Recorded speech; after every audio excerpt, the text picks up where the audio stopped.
Каква е силата на мълчанието и как мимовете успяват да кажат толкова много само с езика на тялото?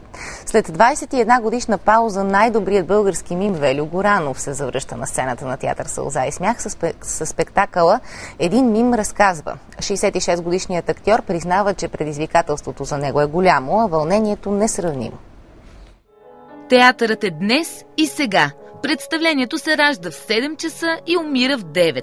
Така Велю Горанов описва театралното изкуство и добавя, че след бурния аплауз у зрителят остава само спомен, който да довърши сам. Затова и бившият директор на театър Движение решава да съживи спомените за един от най-успешните му спектакли. От театъра не остава нищо. Ако музиката има ноти, ако тя е направена, има компакт дискове, има плочи.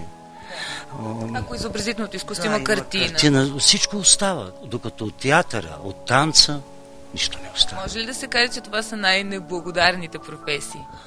Ами да. През 1980 година в Лондон с този спектакъл Велю Горанов става мим номер 1 в света. За него пантомимата е гатанка, а зрителят от консуматор се превръща в творец, защото непрекъснато трябва да отгатва и да размишлява. Човек бързо трябва да отгатне гатанката, но ако не я отгатне, изведнъж се получава едно затормозяване и той не търси вината в себе си, а търси вината в актьора. Макар и на пръв поглед да изглежда лесно, изкуството да бъдеш мим не е никак за подценяване. Правите малко грешки. Да, може ли да ме научите на нещо? Добре. Ръката да я бъде абсолютно чупена.